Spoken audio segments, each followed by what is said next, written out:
Have you ever felt that deep and silent frustration of investing everything into a relationship, being the most understanding, loyal and patient woman, only to realize that he doesn't take you seriously?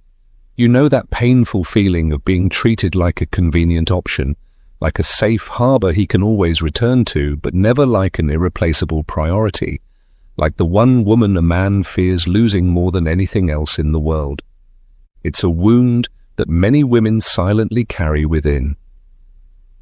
You try, adapt, soften your boundaries, suppress your needs so as not to seem too intense, hoping that your kindness and unconditional devotion will be your greatest strength. But instead of respect, you get indifference. Instead of connection, you get ambiguity. And you ask yourself with a broken heart, what am I doing wrong? Why isn't my love enough for him to appreciate me? But I want you to take a deep breath, because the answer will set you free. The problem isn't your ability to love, but the attitude from which you love. You've been following a map that led you exactly where you don't want to go, because there's a secret, a psychological truth so powerful that most men don't even consciously understand it, but still instinctively and inevitably respond to it. There's a single feminine attitude, an inner stance so sovereign and real that when a woman embodies it, a man can't help but take her seriously. It triggers in his psyche the most primitive of all fears, the fear of losing her. And it is this fear, not your pleading, that ultimately forces him to recognize your true worth. Today you won't get superficial tips. Today we're exposing the lie of the good woman. And I'll give you the keys to this transformative attitude. First, you'll understand why constantly trying to please instead of demanding respect actually causes him to lose that very respect. Then I'll reveal the power of emotional sovereignty, the attitude of a woman who doesn't need validation to affirm her feelings and herself. The third key will show you why your boundaries, not your pleas, are the true measure of your value in his eyes. Then we'll decode the psychological mechanism of the fear of loss, and you'll understand why a man truly begins to appreciate you when he realizes that your life doesn't revolve around him. Finally, I'll give you a practical ritual so you can embody this attitude today and stop being an option to instead become his priority. This is not a video about how to manipulate a man. It's a manifesto for reclaiming your power and becoming the woman who simply has to be respected. So if you're ready to stop begging for worth and start radiating your worth instead, if your soul is tired of not being taken seriously, then seal your commitment to this change. Give this video a powerful like to anchor that intention, and above all, subscribe to the channel and activate notifications. It's your first act of truly taking yourself seriously on this journey. Ready? Let's go. Since our childhood, we've been sold an idea, an illusion that has shaped the way we love and form relationships, the myth of the good woman. We were taught that in order to deserve love, to be chosen, to keep a man by our side, we must be kind, agreeable, patient, and above all, pleasant. We were programmed to believe that the way to a man's heart was paved with our constant yeses, with our ability to adapt, not cause problems, and be a place of peace and unconditional understanding. And many of us have taken on this role out of genuine love, with almost religious devotion. We were the girlfriend who never complained, the partner who supported dreams she didn't even understand, the woman who cancelled her own plans to be available, the one who swallowed her tears to avoid making a scene. We played the role of the good woman perfectly, hoping that, as a reward, we would receive respect, devotion, and an honored place in this man's life. But this is where the illusion reveals itself in all its cruel truth. In most cases, the reward isn't respect, but convenience. Not devotion, but functionality. No honored place, but a safe, predictable spot. Sadly, one that is easily taken for granted. Why does this happen? Why does an attitude that seems so noble and loving ultimately lead to the opposite? The answer lies in the depth psychology of value and respect. Respect doesn't stem from kindness on a fundamental level, but from integrity. A man unconsciously doesn't respect the woman who always wants to please, but the woman who pleases herself first. He doesn't value the one who never challenges him, but the one whose clear standards challenge him to become a better version of himself. Imagine Elena's story. She had been with a man for 2 years whom she loved above all else. She was proud to be the perfect girlfriend. She never disagreed with him, supported every decision he made, even when she disagreed. And her favorite phrase was, "Whatever you want, darling." She lived to make him happy, believing that this total devotion was the highest expression of her love. But little by little, she noticed a change. He stopped including her in important decisions. He made decisions that affected both of them without even asking her. And when she dared to speak up, he only responded with a condescending smile. One day, she gathered all her courage and confronted him. She asked him why she felt that he didn't respect her. His response was like a knife wound, but one that woke her up. "I love you. You're the kindest person I know, but you always agree with everything. Sometimes I think I don't even need to ask you because I already know your answer." In that moment, Elena realized that in her effort to be the good woman, she had excluded herself from the equation. She had become so pleasant, so predictable, that she had lost her own weight in the relationship. She had become an echo, not a voice. This is the trap of always wanting to please. When you never say no, your yes loses its value. When you never disagree, your consent loses its meaning. When you never set boundaries, he assumes you don't have any. This isn't ill will on his part, it's a natural human response to the absence of a clear counterpart. Attraction and respect need polarity. They need two independent, complete people to meet consciously.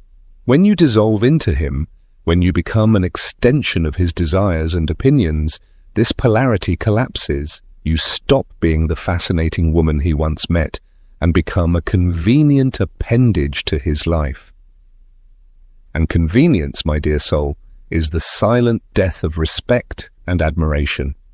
That's why the first step on the path to this unique attitude that demands respect is unlearning the myth of the good woman. It's not about becoming quarrelsome or unfriendly.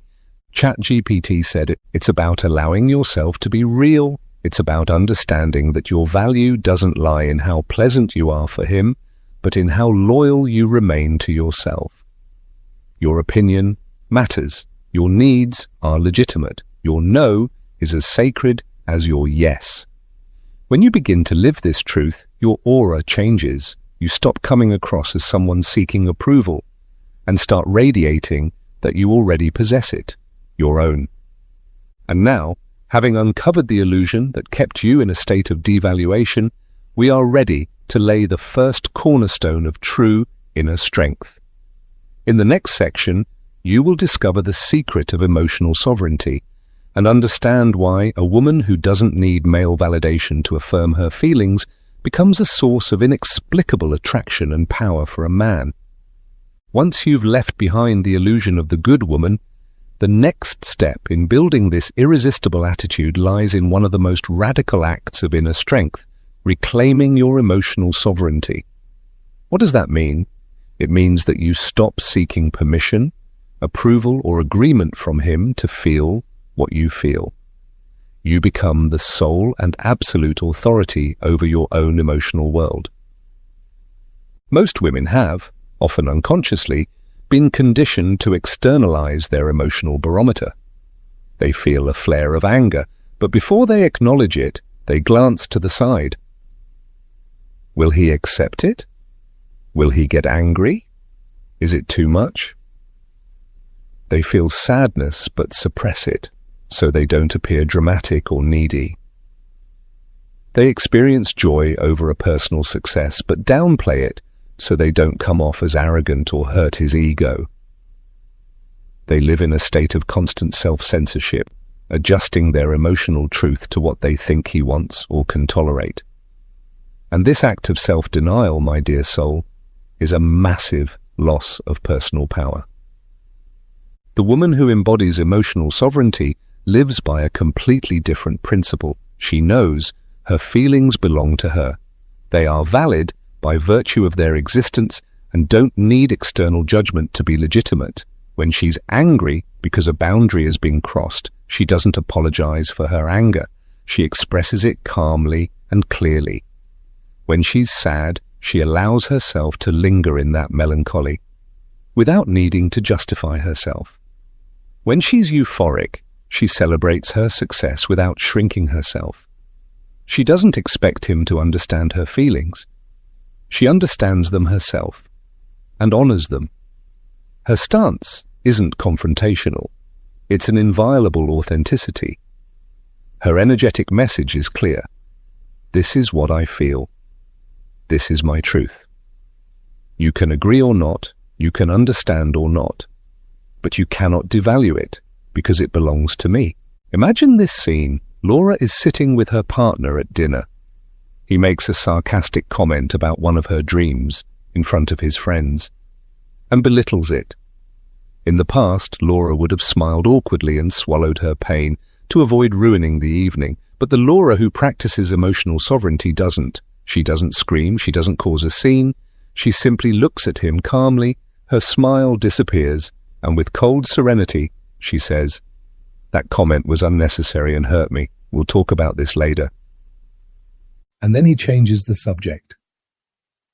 What just happened in this man's psyche? He hit a wall. Not a wall of aggression, but a wall of self-respect. He realized she isn't willing to sacrifice her dignity for a false sense of harmony. He saw a woman who is the master of her emotions and is unafraid to protect her inner space. And it is this vision, this silent demonstration of strength, that is 1,000 times more impressive and generates more respect than hours of discussions or tears. When a woman stops asking for permission to feel, a man begins to perceive her on an entirely new, subconscious level. He no longer sees her as an emotional child to be managed or placated, but as an equal force to be reckoned with. He becomes aware that his actions have emotional consequences for her, and that she isn't willing to silently endure them. This doesn't create distance but a magnetic tension. It forces him to be more conscious, attentive, and respectful. He realizes that he's dealing with a woman who won't abandon herself, and that, for a man with even a modicum of maturity, is deeply attractive. What can't be controlled, one begins to admire, and what one admires, one begins to fear losing. To cultivate this emotional sovereignty, you must practice the art of self-validation. When you feel an uncomfortable emotion, don't seek validation from the outside, but pause and give yourself what you're seeking. When you're angry, tell yourself, "I have every right to feel this way. My anger is justified." When you're sad, allow yourself to cry and say, "It's okay not to be okay. I honor my sadness." This inner dialogue is the foundation for developing such a stable emotional core that external opinions no longer have the power to destabilize you. When you're ready to stop asking for permission and instead be the queen of your own emotional universe, seal this promise now. Go to the comments and write this powerful declaration. "My feelings belong to me. I don't need your approval to feel." With this sentence, you declare your emotional independence and become part of a community of women reclaiming their sovereignty. Now that you've learned to be the authority over your own feelings, you're ready for the next pillar of this attitude, setting your boundaries. In the next section, you will discover why clear and non-negotiable boundaries are the most powerful demonstration of your worth, and the language that a man cannot ignore. If emotional sovereignty is your inner declaration of independence, then your boundaries are the visible and external expression of that sovereignty. They are the sacred boundary of your realm, the line that makes it clear to the world, and especially to a man, where his desires end and your self-respect begins. And here lies one of the most overlooked truths in romantic relationships. A man does not measure your worth by the amount of love you give or the sacrifices you make for him. On a deep instinctual level, he measures your worth by the clarity and consistency of your boundaries. Your boundaries are essentially the price you place on your peace, your time, and your energy. If you don't set them, you send the message, my peace has no value, my time is free, my energy is inexhaustible. And unfortunately, in the dynamics of human relationships, what costs nothing is rarely appreciated.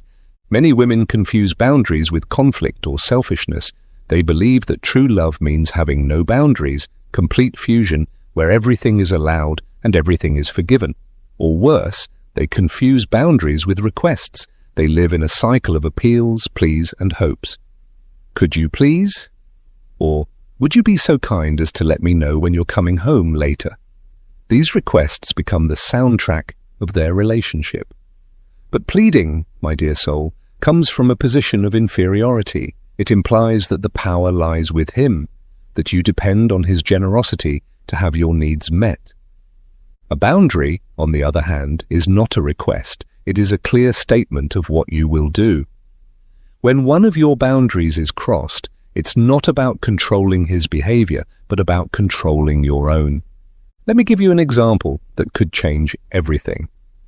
Imagine he often cancels plans at the last minute. The woman who acts out of request would say, "That hurts me. Please try not to do it again." And then she waits in hope that he will change. But the woman who lives with boundaries, the one who embodies this attitude, doesn't beg. She draws a clear line. The next time he cancels, she doesn't discuss it or complain. She calmly and firmly says, "I understand that something came up, but my time is very important to me. If you can't commit next time, I'd prefer not to make plans." And then she simply continues with her evening, and the most important part, she sticks to it. If he's unclear again, she declines the invitation without resentment. What has she just done? She didn't ask him to change. She showed him the consequence of his behavior. She communicated to him through an action, not through a request, that access to her time and her presence has conditions. And this action resonates in the male psyche like a thunderclap. Setting a boundary is a silent act of power. It means refusing an invitation that doesn't feel right, even if you fear his reaction. It means ending a phone call when he raises his voice. It means leaving a place where you don't feel comfortable. It means no longer being emotionally available for someone who only seeks you out for convenience. Every time you set a boundary, you send a powerful message to his subconscious, and more importantly, to your own. I am worth it. My inner peace is non-negotiable. My energy is a precious gift.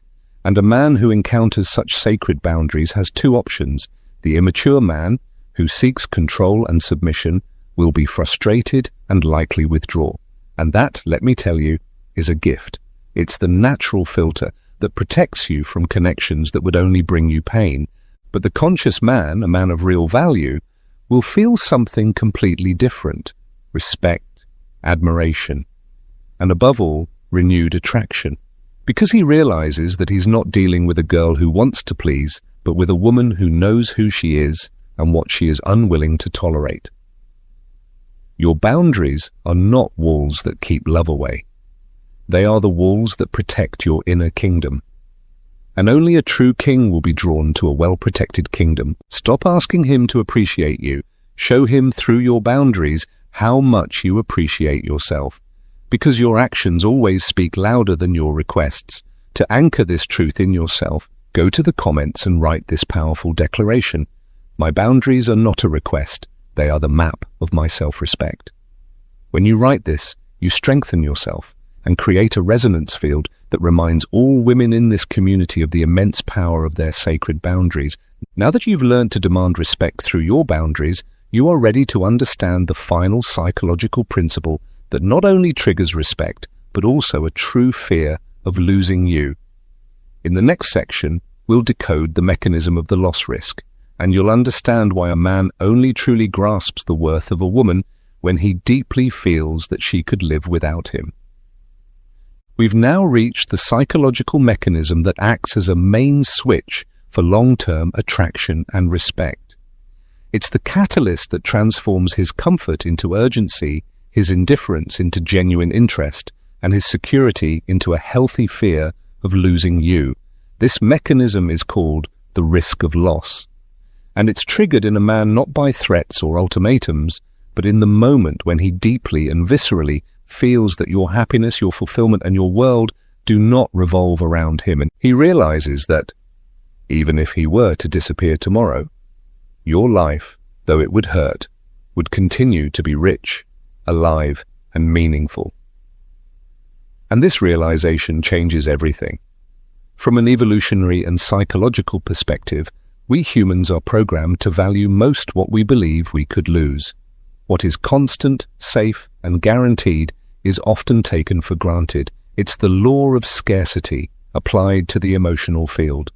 As long as a man feels that you are certain, that you're always there, that your happiness depends on his attention, as long as that's the case, he lives in his comfort zone. He may love you, yes, but he won't make an effort. He won't invest. He won't keep winning you over every day.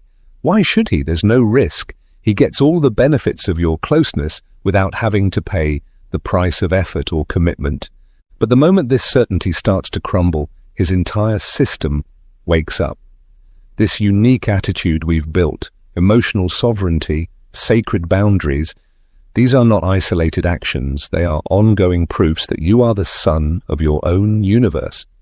When he sees you passionately pursuing your desires without waiting for his applause, when he sees you enjoying your solitude as a luxury, not a punishment, when he sees you surrounded by friends who nourish you, when he realizes that your decisions are based on your values, not on his desires, then he realizes deeply, you are not a satellite orbiting him. You are a whole planet with your own atmosphere, your own moons, and your own orbit.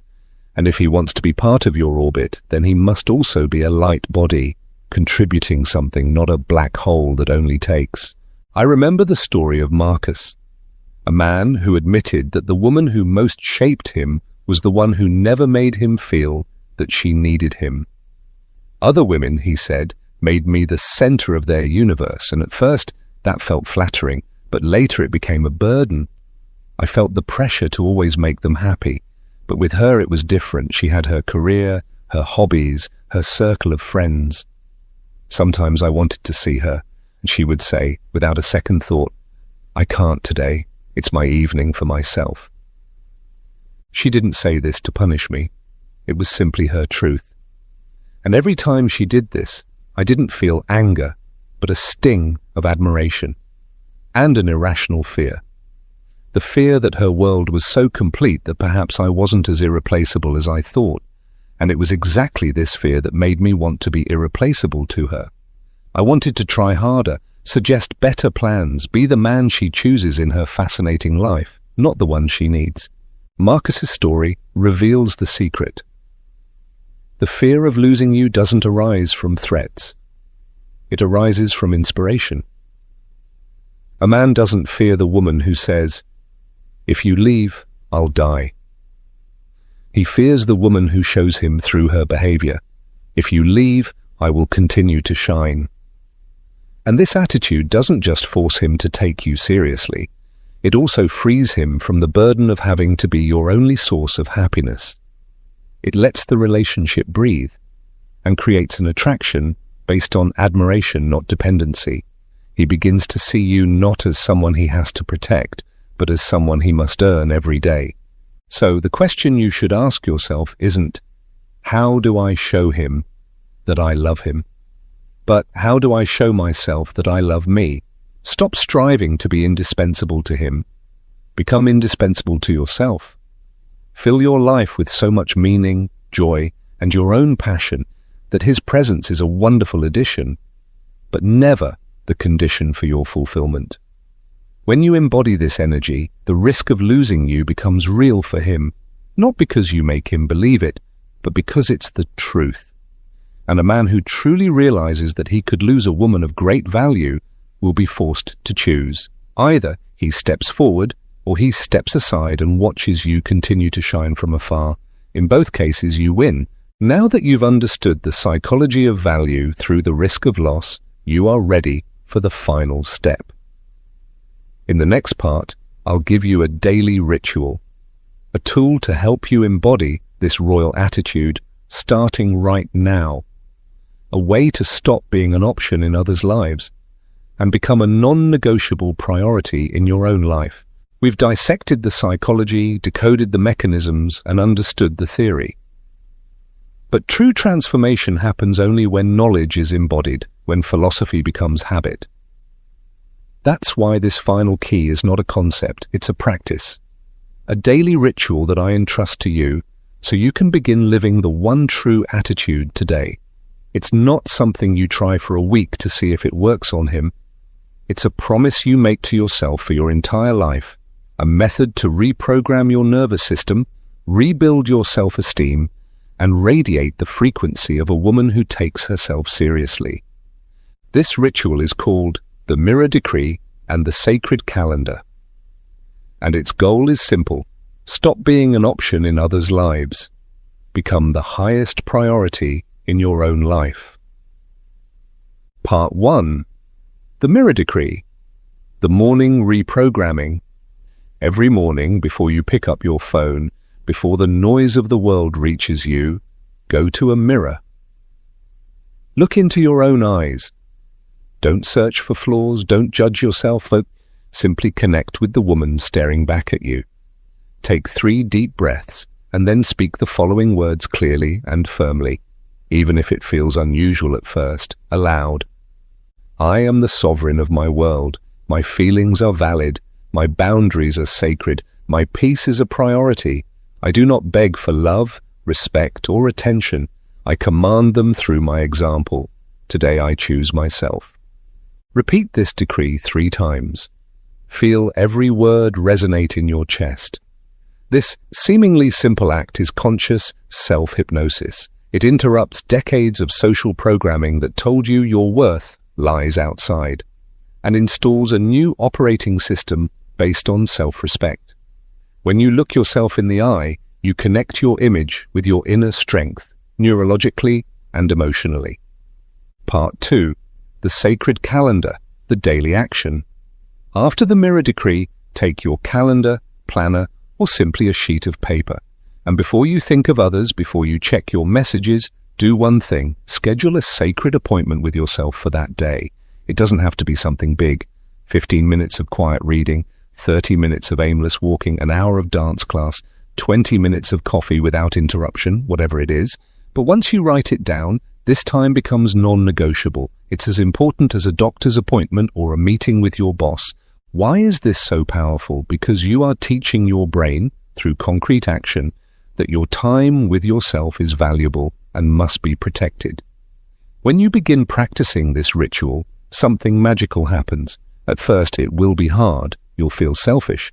But the more you repeat it day after day, the more you'll feel a shift. You'll begin to make different decisions.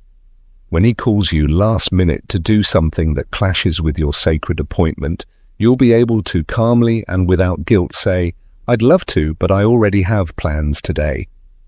This appointment is you, and every time you honor it, you strengthen your self-worth, your energy shifts, you stop radiating neediness and begin radiating abundance, and he, as well as everyone else around you, will feel it.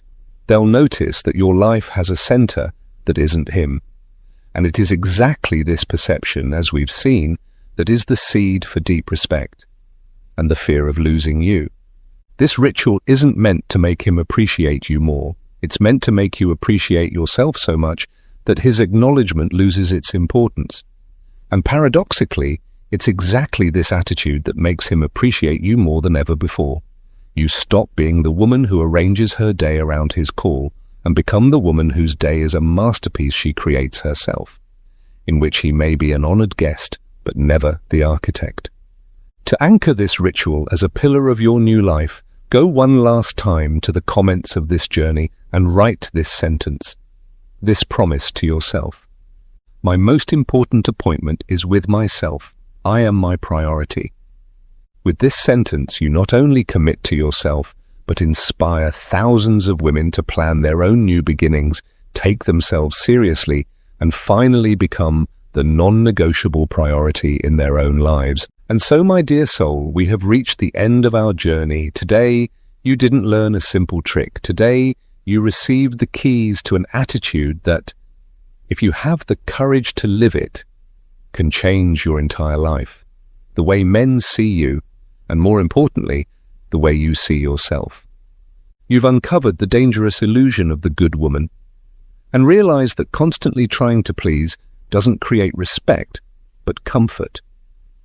You've reclaimed your throne of emotional sovereignty, and understood that you don't need permission to legitimize your feelings. You've discovered the power of your sacred boundaries, and recognized that your boundaries, not your pleas, are the true measure of your self-worth. You've decoded the psychological mechanism of the risk of loss, and understood that a man only truly fears losing you when he deeply feels that your universe does not revolve around him. And most importantly, you now have a daily ritual, a practical tool to shape this new reality and make yourself the unshakable priority in your own life. This attitude we've spoken of is not a mask. It is the truest expression of the woman who has rediscovered herself. It is the calm of someone who no longer has anything to prove, the clarity of one who knows what she will never tolerate again, the fullness of one who has made her own company a sacred space. It is, quite simply, the unmistakable energy of a woman who takes herself seriously. When you embody this attitude, you no longer play in the league of women competing for male attention. You rise to an entirely new class, that of women who, by their mere presence, inspire men to be worthy of them. You will no longer be an option among many. You will be the conscious choice for the one who is mature enough to recognize your worth. Or you will become the natural filter that sorts out all those who are not. In both cases, you win. Never forget this truth. The respect you seek will not be begged for, it will be radiated. The value you long for will not be given to you, you give it to yourself. And the fear of losing you only arises in him when you have no fear of being without him. That is the paradox. That is the key. That is the only attitude that will make him take you seriously, deeply, irrevocably, forever. To complete this journey and seal your pact with the universe, go now to the comments and write this final declaration, this decree, to your soul. I do not ask for my worth, I embody it. My attitude is my power. Write it, feel it, and go out into the world, not to seek respect, but to be respect in motion.